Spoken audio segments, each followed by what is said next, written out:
আমাদের এনটি যারা আছে তারা অবশ্যই এগুলো তার প্রতিহিংসামূলক জবাব দেওয়ার জন্য এই ঘটনা ঘটায়ছে। আমাদের নেতা আমাদেরকে দিক নির্দেশনা দেওয়ার জন্য পার্টির অফিসে ডাকে, তারপর আছে একটার দিকে এই পুরানোর ঘটনা, কিন্তু ওই পুরানোর ঘটনাটা আমরা জানি না, আমি জানি না। আমি সকালবেলায় এসে যখন শুনি তখন আমার ধারণার থেকে আমি বলতে পারি এই বেলাল হোসেন আমার নির্বাচনী পরিচালনা কমিটির দপ্তর সম্পাদক দপ্তর বানানো হয়েছিল তাকে, এবং ওর ওই গাড়িতে আমাদের দলীয় কাজ সম্পূর্ণটা করা হয়, তার গাড়িতে নেতাকর্মী বহন করা হয়েছে এবং ও পুলিং এজেন্টের কাজ সম্পূর্ণ করেছে।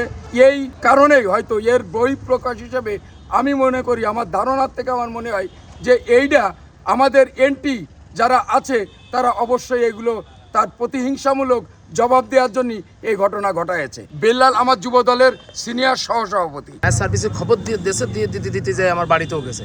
এর ভিতরে আমরা এসে টালি মারামারি করছি। এখন এর ভিতরেই গাড়ি অলরেডি পুড়ে গেছে।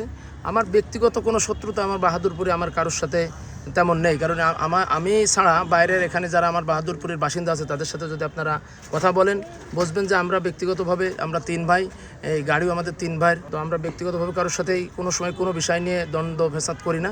তবে আমার কাছে ডাউট হচ্ছে সেটা হচ্ছে আমি বিশেষ করে এই ত্রয়োদশ জাতীয় সংসদ নির্বাচনে আমি একটু বেশ ভূমিকা রেখেছি, আমার এই সেন্টারে ভূমিকা রেখেছি বা বিভিন্ন প্রোগ্রামগুলো আমি গাড়িগুলো দিয়েছি। এটা মেবি এই থেকে হতে পারে।